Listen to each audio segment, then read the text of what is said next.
And welcome to another edition of South Texas Crossfire.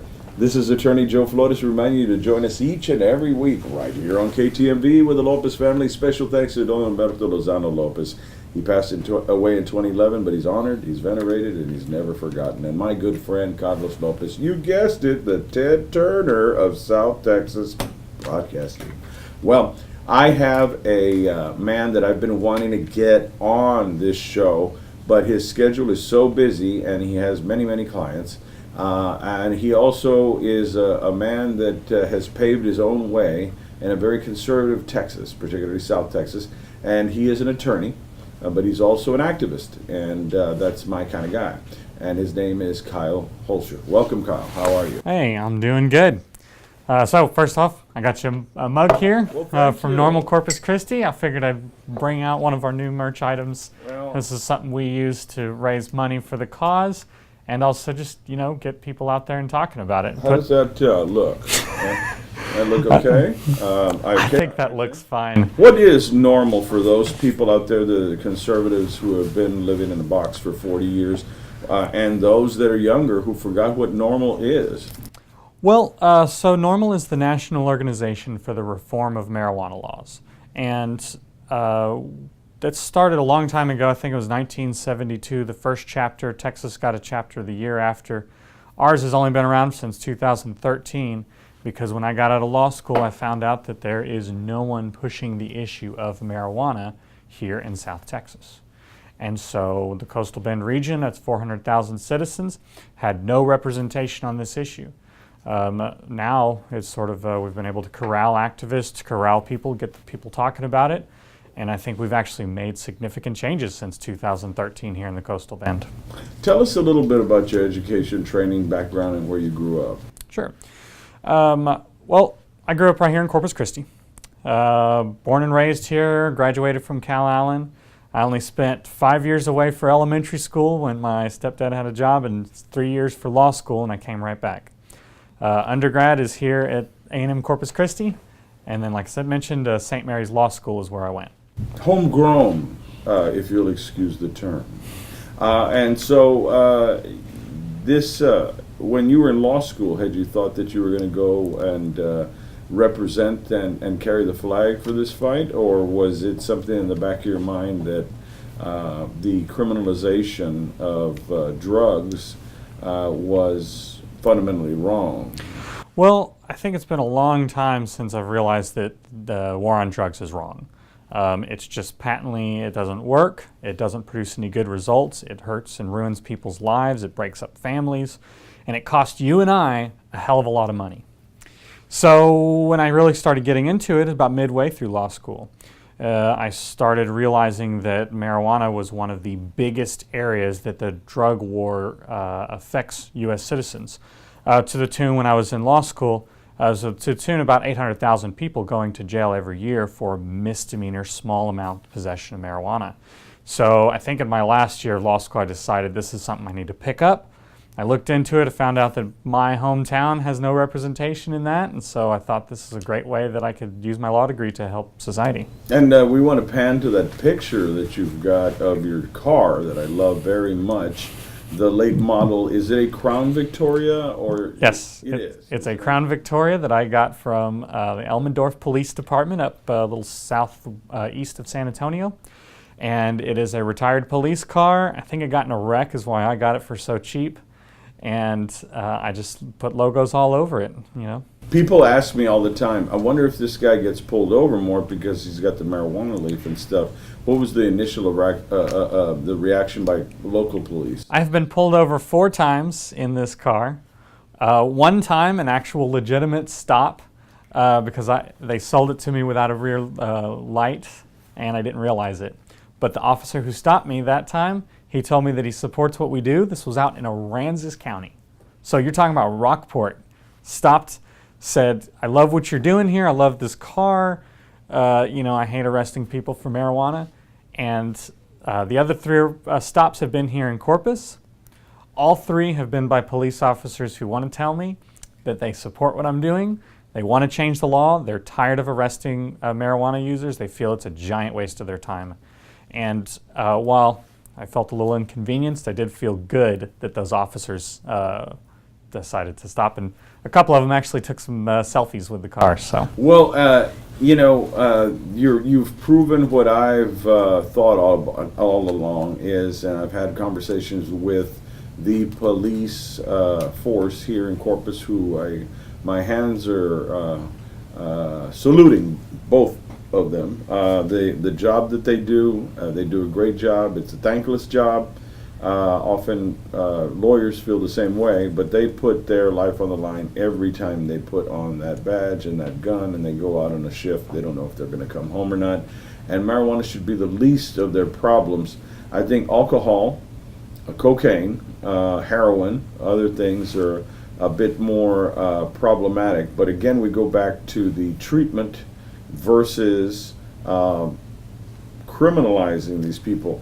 I have my own little theory, and I usually let the guest introduce their thoughts and ideas, but I just wanted to interject. I think that we've gone from the emancipation of slavery, then it took 100 years for African Americans to get their vote and be truly free, and then immediately thereafter they started incarcerating them in droves, and Latinos too, and poor whites. So it's all across the board.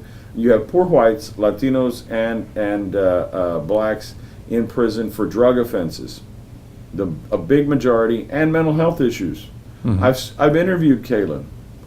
Sheriff Kalen said, legalize it. I want my jail full of sex offenders and alleged wife beaters, and we don't need marijuana in our jails. So, I mean, have you had those conversations with our leaders, with the councilman? So I've had private conversations with lots of people. As far as the Commissioner's Court, I haven't really gone there a lot because counties don't control marijuana policy very much. Sheriff Kalen, though, was one of the first people. I was kind of surprised, given his politics, that he is absolutely for marijuana legalization, just because he sees the wasted time and effort in his jail every day when they're bringing in small-time marijuana users. But as far as other representative, yes, I have approached Todd Hunter, I've approached Abel Herrero, I have gone to testify locally at criminal jurisprudence committee meetings. I have gone to the state capitol when the legislature's in session to testify at those hearings as well. And overall it's positive. The information is getting out there. Our legislators are realizing the problems. People who are in charge of policy are realizing the problem with marijuana enforcement. And I mean, we see that with the DA's race here, with Mark Gonzalez's policy on marijuana. There's no reason to be enforcing it like you do violent crimes. As you just mentioned, and as Sheriff Kalen's probably repeated many times, we need to be looking at violent criminals.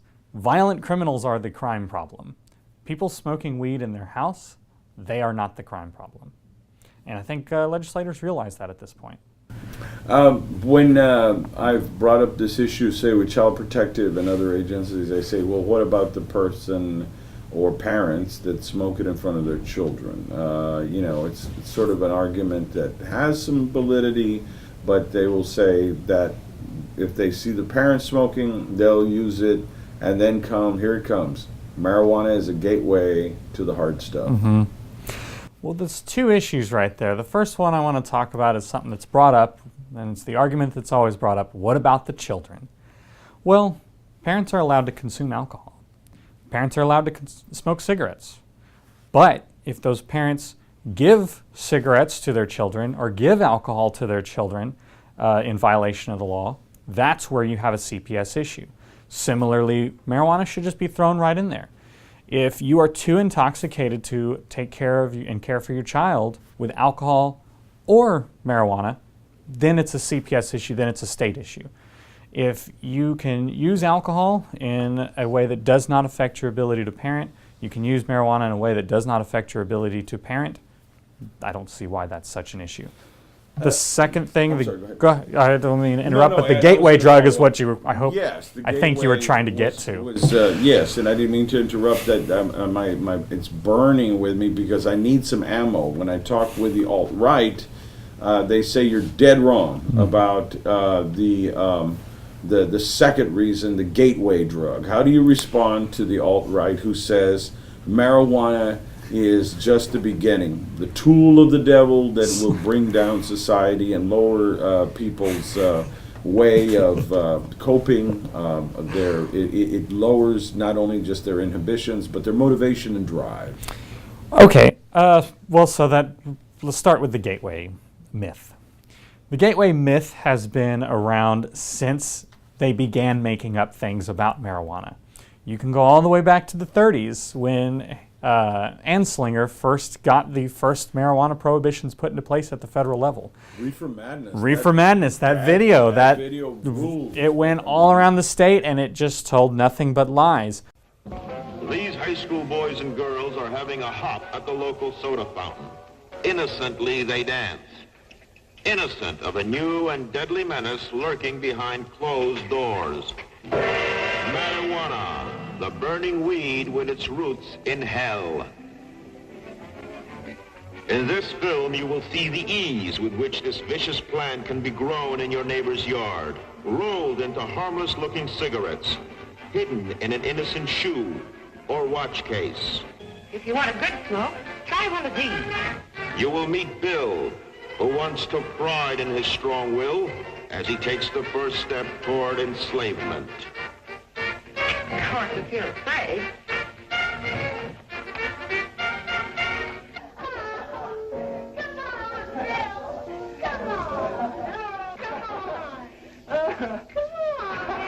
Smoking the soul-destroying reefer, they find a moment's pleasure, but at a terrible price. Debauchery, violence, murder, suicide, and the ultimate end of the marijuana addict. Hopeless insanity.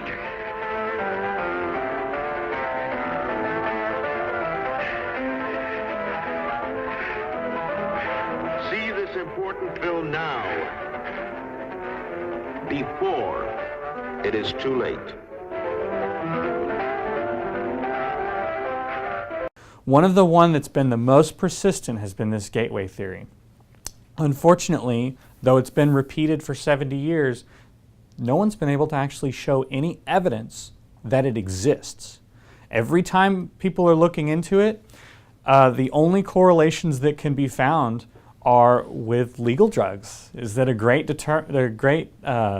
way to determine whether people will move on to use harder drugs is to look at alcohol and caffeine use.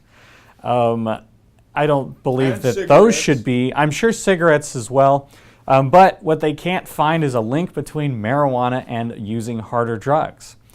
In fact, even today, the DARE program, it's a big anti-drug program across the state. You and I probably both went to DARE classes when we were in elementary school. They've removed marijuana as a gateway drug on their website. Just say no used to be the marijuana, saying that just went on and on and on. It was a mantra that Nancy Reagan started and that we grew up with in the 80s and then the 90s. And then when Bill Clinton, and I know now in the 2016 election with Hillary, his wife running, he admitted, I think I was too hard on mandatory minimums for certain amounts of marijuana found, say, on the national seashore, and it became a federal issue, and men are serving more time, men and women, 18 years for marijuana for several pounds versus a child molester who gets 10 years probation. Mm-hmm. Oh, we have hundreds of people in this country, and that doesn't sound like a lot, but hundreds of people serving life imprisonment without possibility of parole for only marijuana possession. Absolutely ridiculous. I mean, so if you want to look at it that way, I mean, the only thing that marijuana prohibition does is it ruins lives with the prohibition. The drug itself does not ruin lives. I mean, if you want to look at it, you brought up Bill Clinton. He used marijuana. He claims to have not inhaled, but there seems to be quite a bit of evidence to the contrary. But then we have every president since then having used marijuana. And if you look at presidential nominees, Nearly all presidential nominees as well since Clinton have also admitted to using marijuana. I think Trump's the first one to try to tell us all that he doesn't use any drugs at all. And it seems like, if anything, marijuana is a gateway drug to the White House. Well, very interesting point. So you're saying Trump said he didn't ever smoke a joint at all? Yeah, I mean, that's Trump's position, is he has never used any illegal drugs in his entire life. But he's okay with storming. It's just not pot, right? Okay. I like to stay in my lane. Yeah. So. Okay. All right. Well, when we get back, we're going to look at the consequences, and we're going to go through with the expert on this, Kyle Hoelscher, who is not only an activist, he happens to be a lawyer. And we're going to go through the consequences and walk you through what happens with a marijuana bust. And even though we are the exception here, thanks to Mark Gonzalez and some of his policies and initiatives, my hat goes off to the DA's office here in Nueces County. We're going to be playing this nationwide, and it's going to be used as Mr. Hoelscher sees fit to show it to legislators and everybody else, congressmen. So when we come back, we're going to talk about the typical John Q. public that gets arrested for marijuana and their journey and what they have to go through. We'll go through a joint, an ounce, and a quarter pound. Bet you never thought I'd be talking about marijuana on here, but I promised. So we're going to take a break, and we'll be back with Kyle Hoelscher, and his contact information is appearing in front of your screen. If you have any questions, call him up. He is the marijuana expert here in town. When we come back.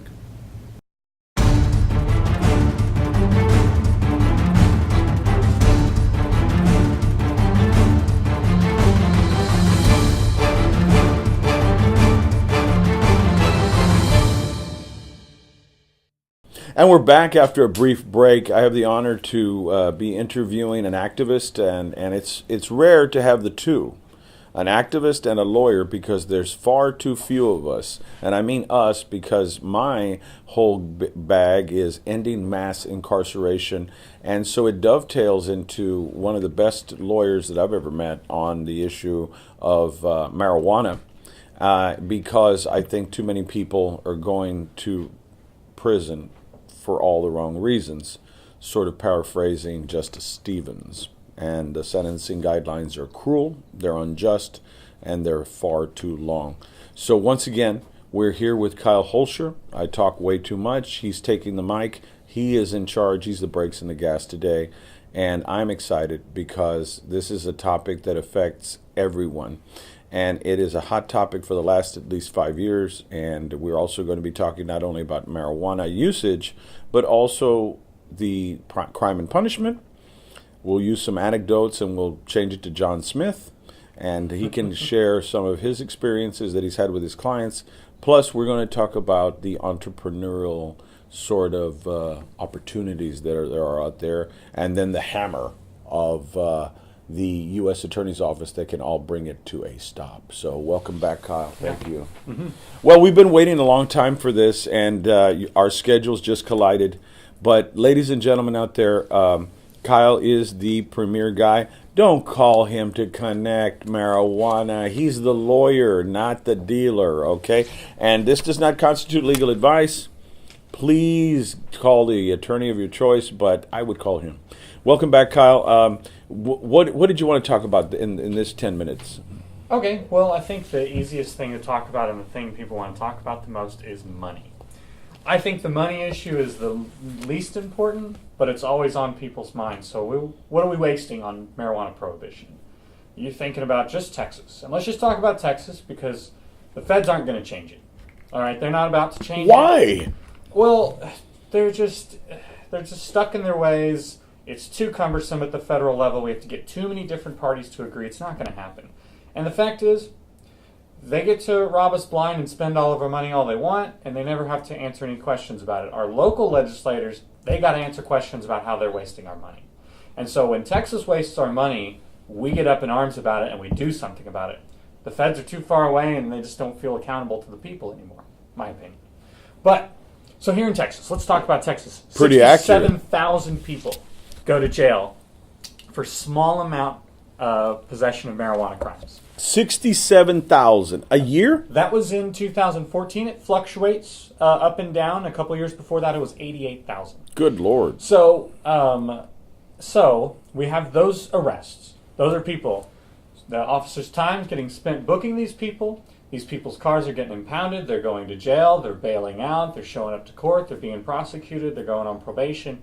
This whole process that goes on for every arrest, it costs anywhere between $3,000 to $10,000 per arrest. So if we're talking about actual expenditures, what does the war on marijuana cost Texans? Then we're talking about somewhere between $400 million and $660 million a year that Texas spends on enforcement costs alone. And that's everything from cops' time to jails, to beds, to meals in the jail, to prosecution, to court time, court reporters, all the whole jazz. Does not include the economic damage to that person's life. It doesn't include them losing a job because they were going to work that day. It doesn't include impound fees that they're going to pay. It doesn't include repossessions that they're suffering. You know, a lot of people, they live in paycheck to paycheck. You miss a job, you lose your job, the next thing that's coming is an eviction. So we have a whole number of unaccounted for economic losses in our state that young people are suffering. I mean, this is primarily 18 to 25-year-olds. This is primarily minorities that are suffering these economic harms. Or poor whites. Or poor whites as well. I'm not going to leave them out, although statistically they're better off than wealthy minorities as far as incarceration goes. Really? But that's a off-track subject. So just our public expenditures, we're talking about $400 million to $660 million a year on enforcement alone. So we could just, with a stroke of a pen, delete that from the budget and not enforce it in any way. So we'd save ourselves all this money. We're talking about cutting pre-K, and we're talking about all these social services we need to cut, when we could just cut this and save those hundreds of millions of dollars. Even on the low end, I tell people, low end, $400 million. So let's flip around. Let's tax it like Colorado taxes it. Same tax rates, accounting for population. Texas would make something around $400 million in tax revenue.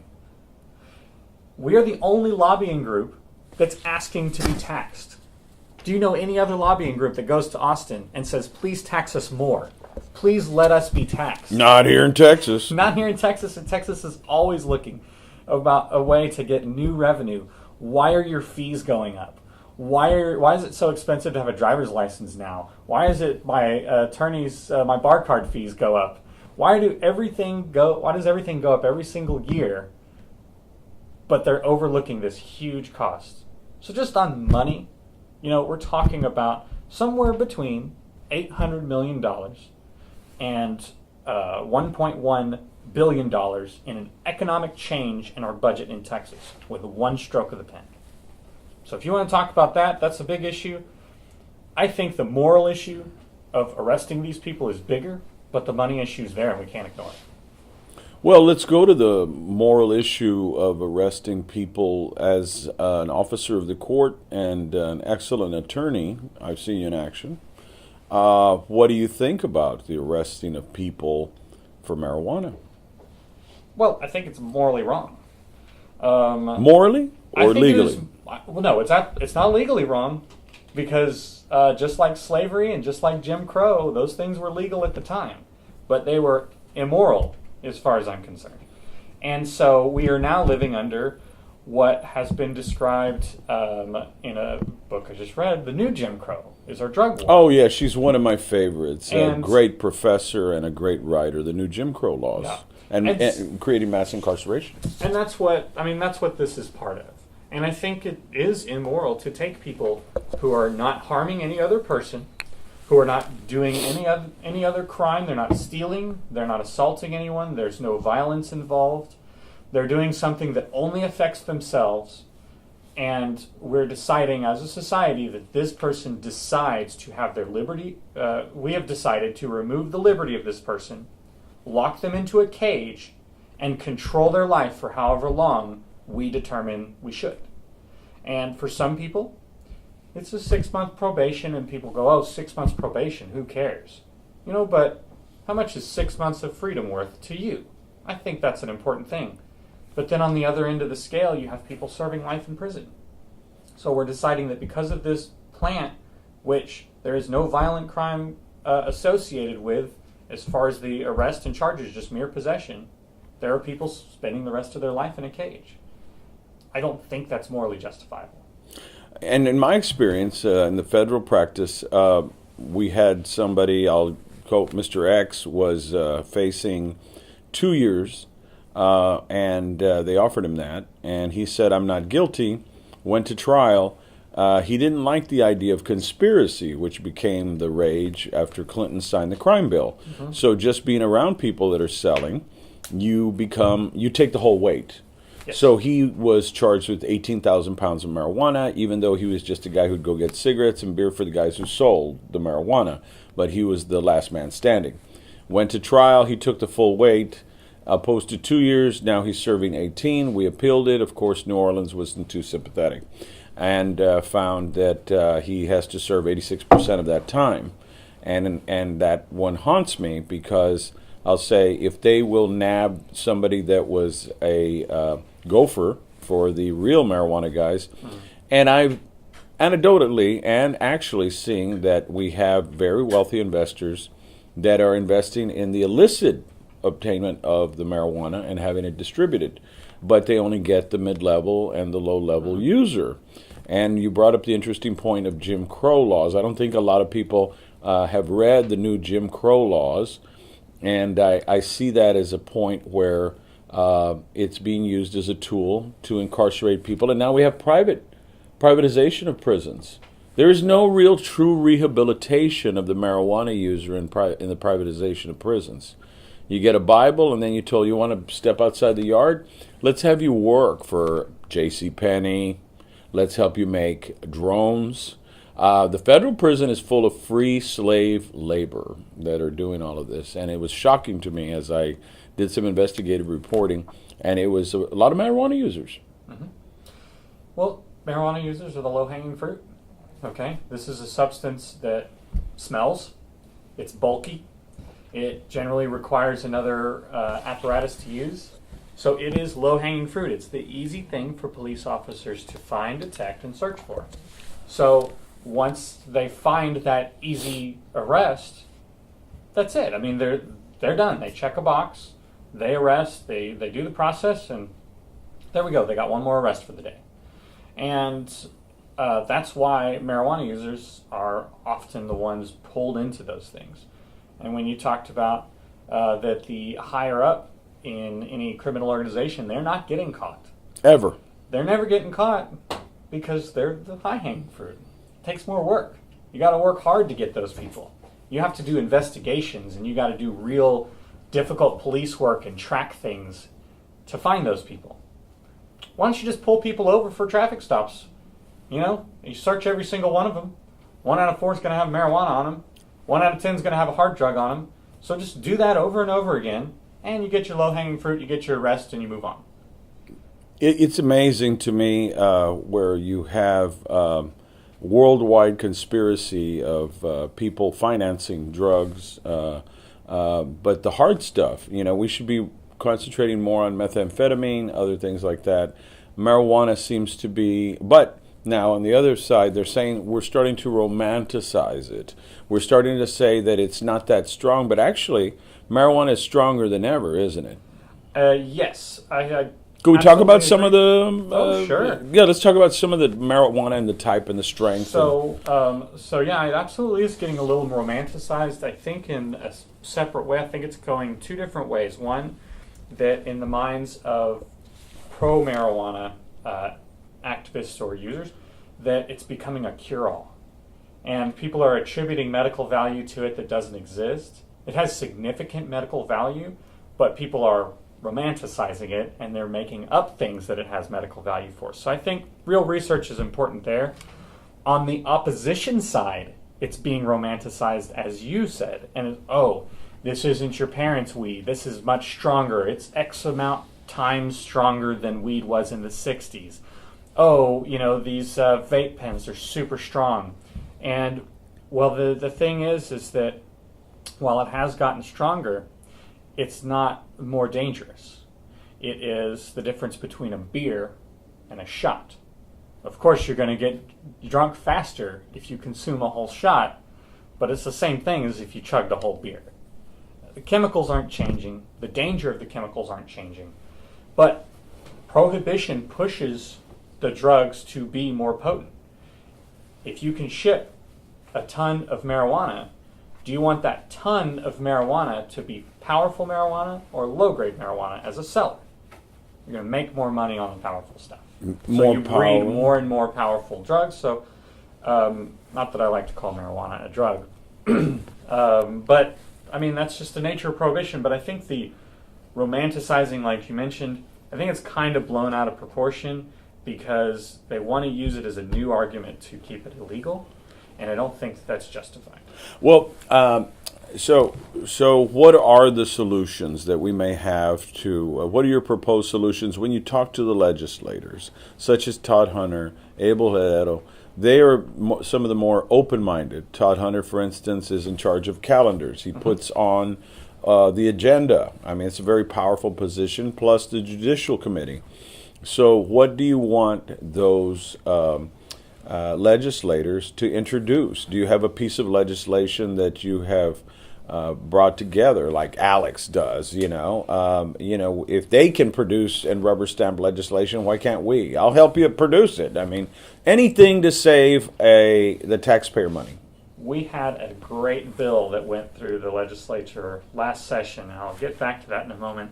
I do want to mention that Todd Hunter is my kind of Republican. He is a libertarian-leaning Republican, and he has told us before he will move a marijuana bill, and he did.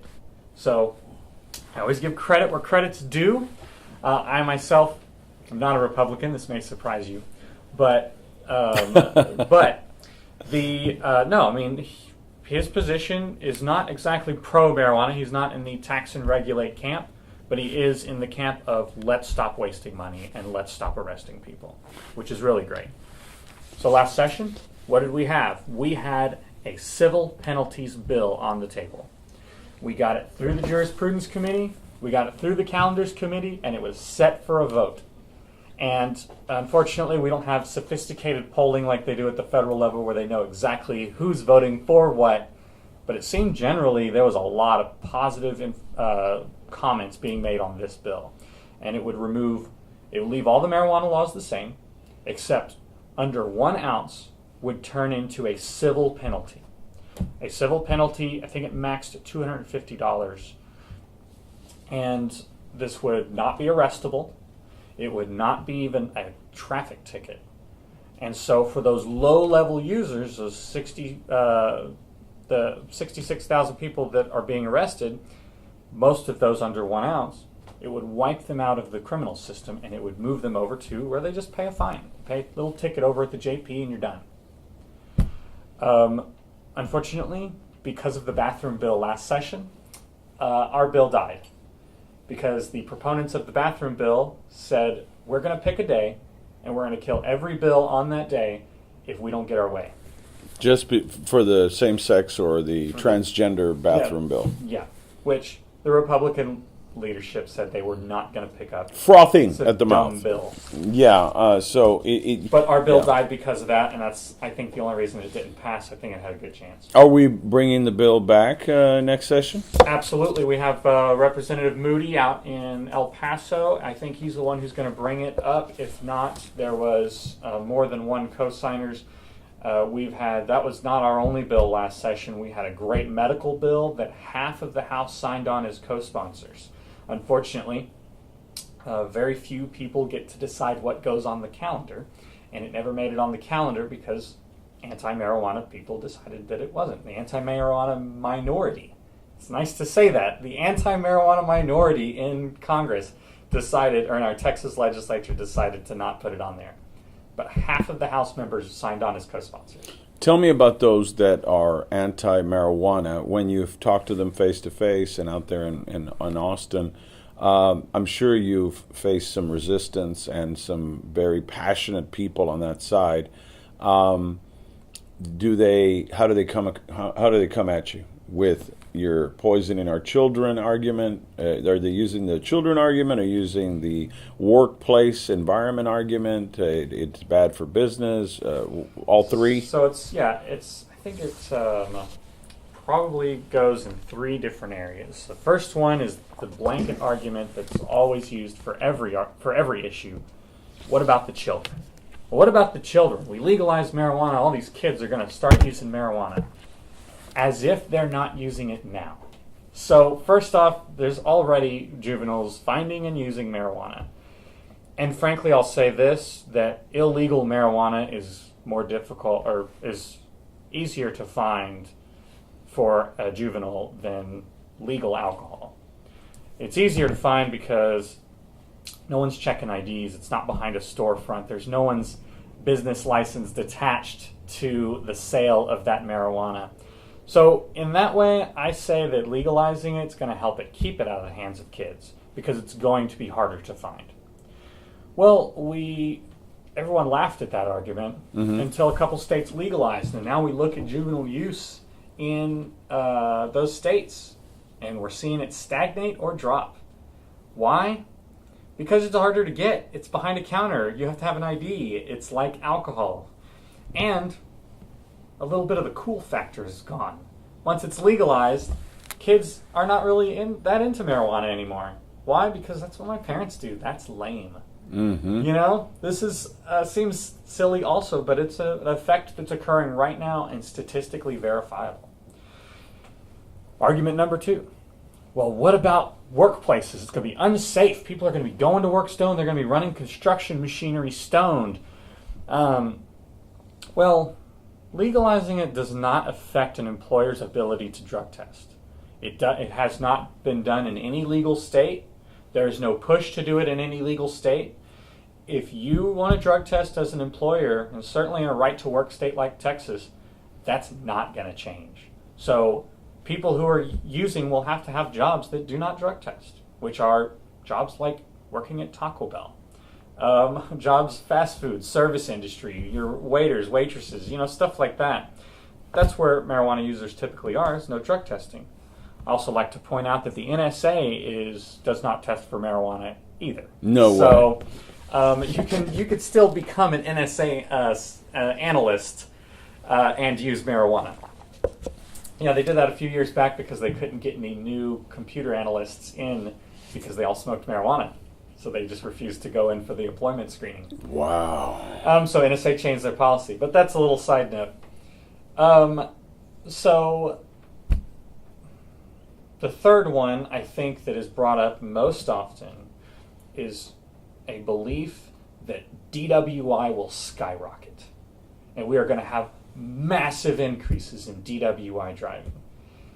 This presumes that nobody is smoking marijuana right now. Okay? We already have laws that control marijuana use in driving. It is illegal to be intoxicated and drive.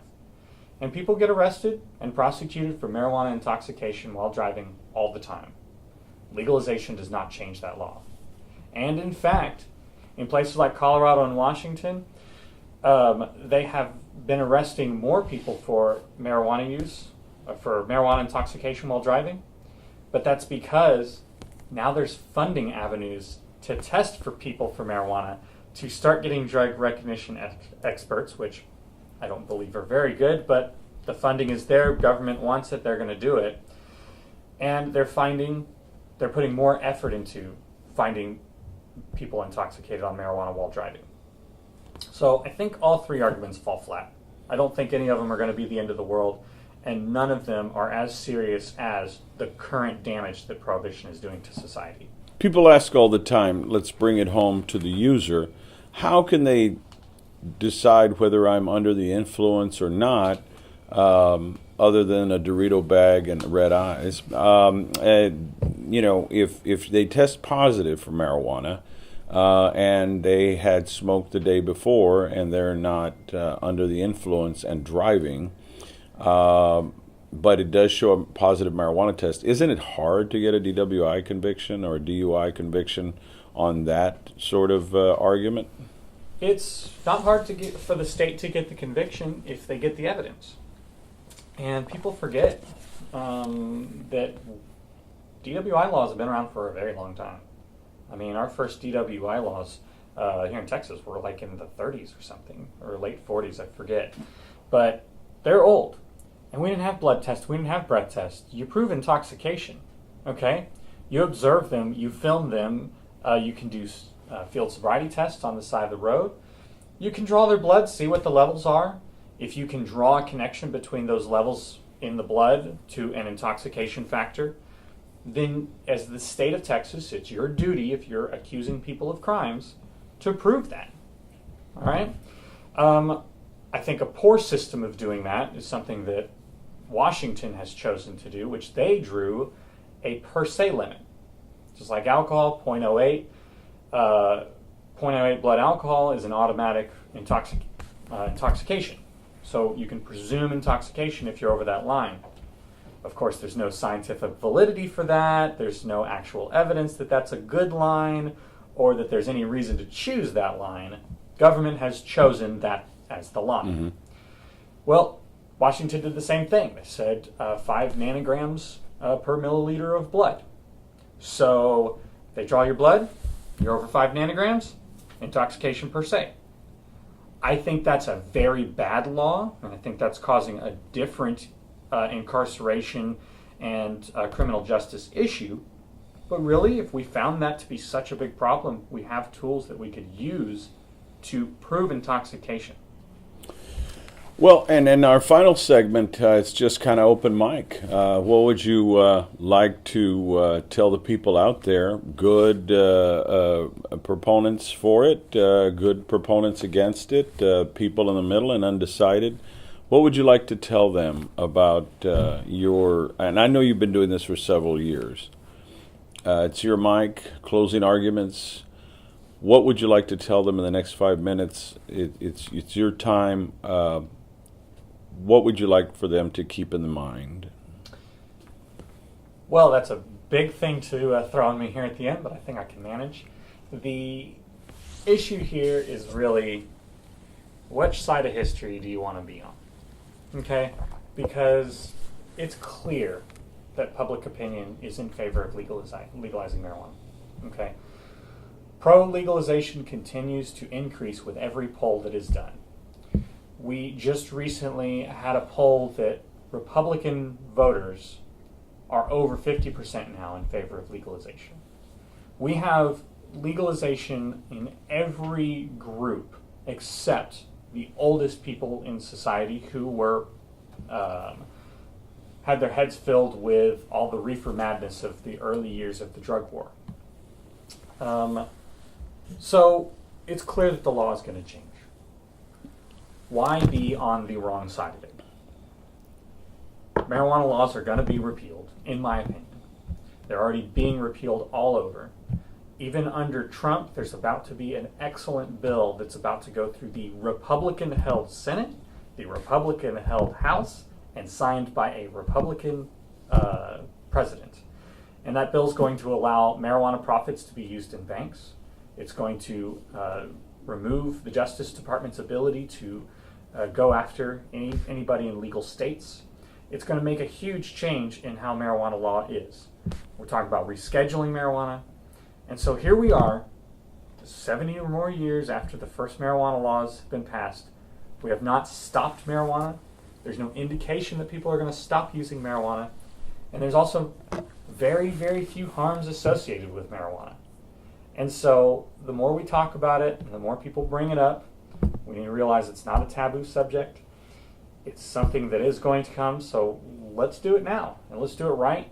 Let's legalize it, regulate it, and tax it. When we do those things, we're going to be in a better position in society.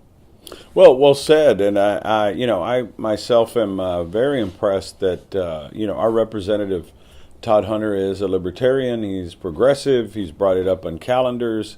It will soon.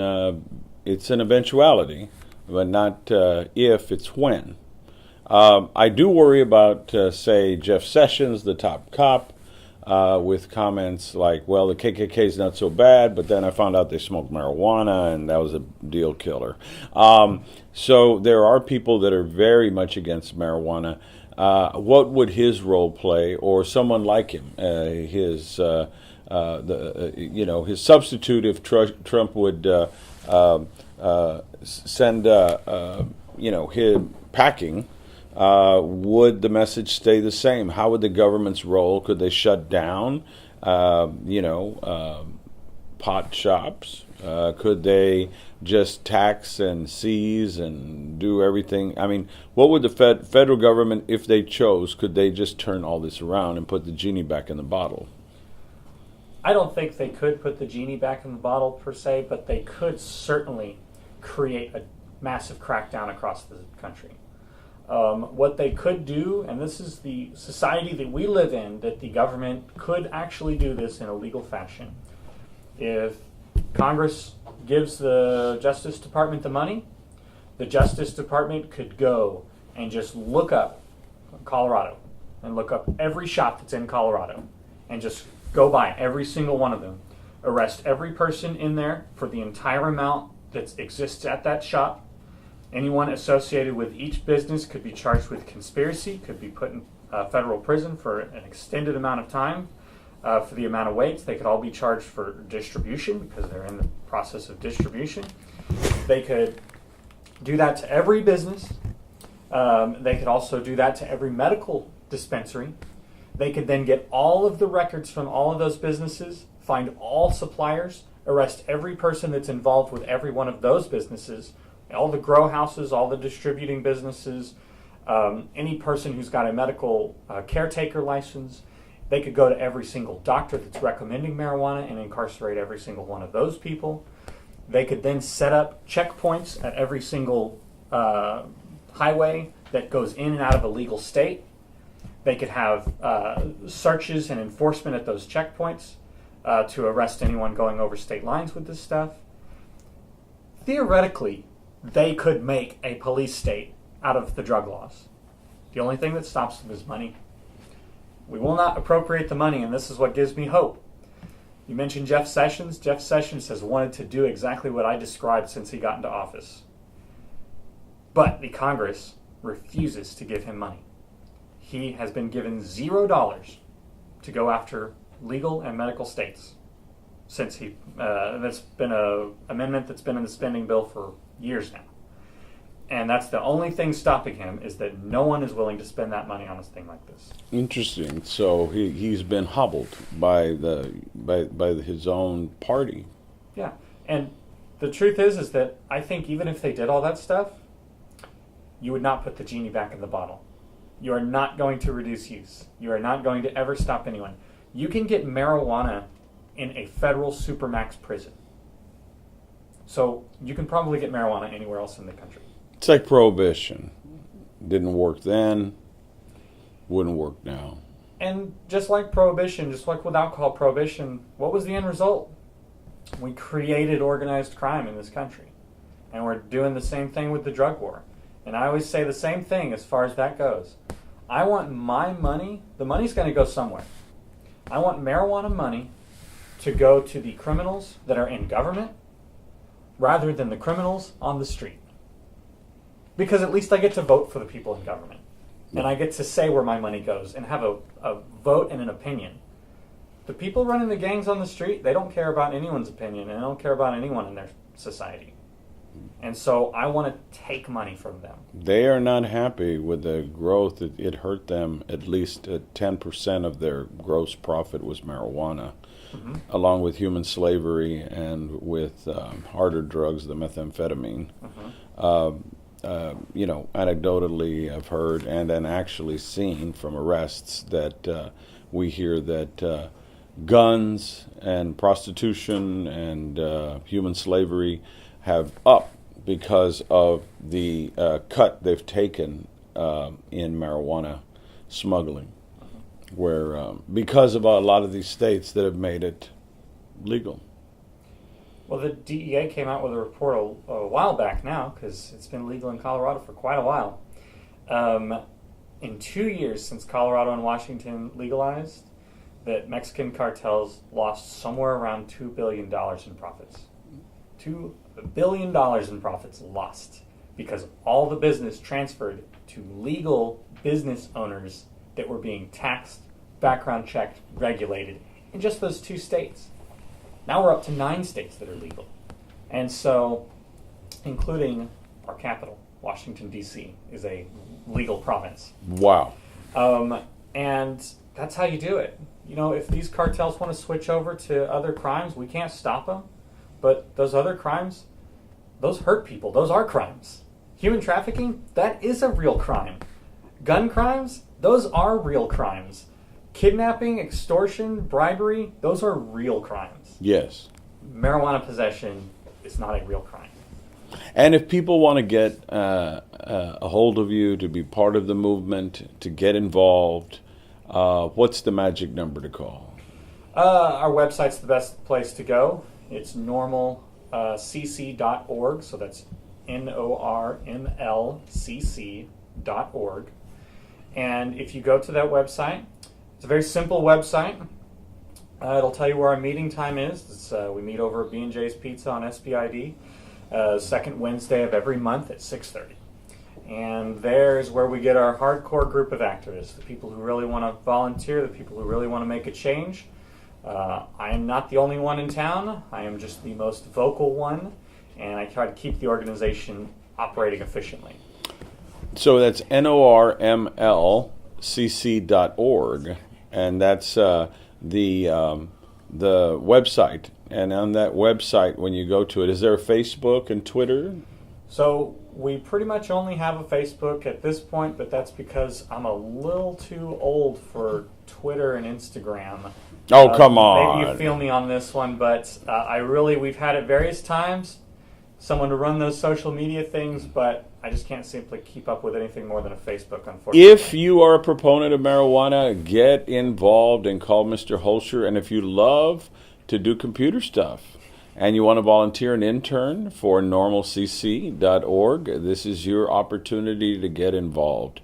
We here at South Texas Crossfire are not saying that the Lopez family is anti-drug and pro-Christian, but I would think that my broadcaster is allowing me to do this show because marijuana is low on their agenda. I've had a very meaningful conversation with Mr. Lopez, the broadcaster. He allowed me to have this show. I thank him for that.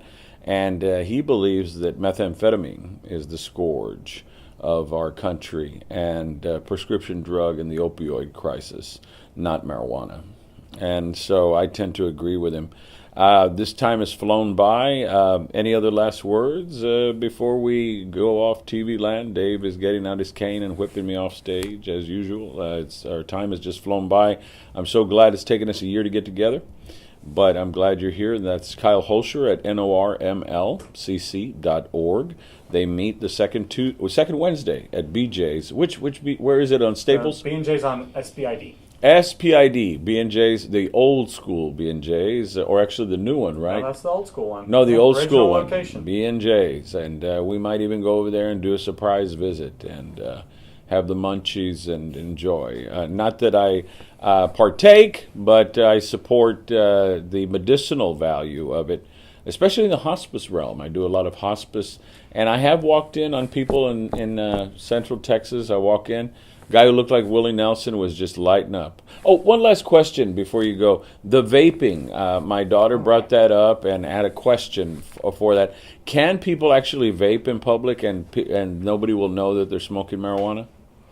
All of the cannabinoid vape pens that I've seen certainly smell different than a regular vape pen, although they have the different scents and whatnot.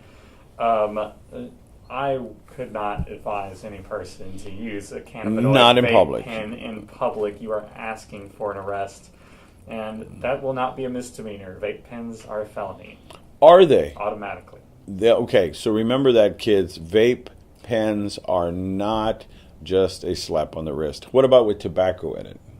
Oh, that's fine. I don't care. I don't like them, but I don't care if people use them. Okay, so vape pens, which are all the rage with teenagers right now, it's just not worth it. Do you want a felony on your record, or do you want something minor or nothing at all is what I would advise. And talk to your parents about it openly, and bring out that discussion at the dinner table, because parents, if you don't bring it up, somebody else will. And it's not some drug dealer with a trench coat. It's their best friend. It's their older brother. It's their older sister that they look up to that are going to introduce them to marijuana. So our time has flown by. Remember, normlcc.org, second Wednesday of every month at the Old School B&J's restaurant. What time does it start? 6:30. 6:30. Be there promptly. Don't go in there with the munchies and go in there late. Okay, this has been Joe Flores and Kyle Hoelscher and your law office. If somebody is in trouble and unjustly accused, or they're trying to really give them a hard time, we're not trying to solicit business for you, but I'm sure people are going to have questions if their rights have been violated. Sure. And if any person wants to call me with any criminal accusation, from a traffic ticket to a murder, you can get a hold of me at 361-765-2907. I answer my own phone, so you will get a line directly to me. That's the magic number program, and the number 765-2907. Correct. All right, and that number is appearing in front of your screen, 765-2907. You'll leave your card with Diamond Dave, and we can put that on the lower third, and people can get educated on the movement. And also, if you're in trouble from, as he said, traffic tickets to capital murder, which is a big range, and he's an excellent practitioner. We're honored to have him on finally after all this time, and we thank you for your efforts. We always love passionate lawyers. People say there's too many lawyers. I say not enough good ones. So Absolutely, and thank you for having me on. no, it's been an honor, and this show is yours. Use it for YouTube, and if you get a Twitter account, bam, put it on there also, and just promote. And I admire your movement, and I support it 100%, because I think mass incarceration and privatization of prisons is full to the brim of marijuana users, and it's a waste of human resources, talent, and ruining somebody's life. So we're out of time. Kyle Hoelscher, once again, 765-2907, or normlcc.org. We're out of time. Thank you, and God.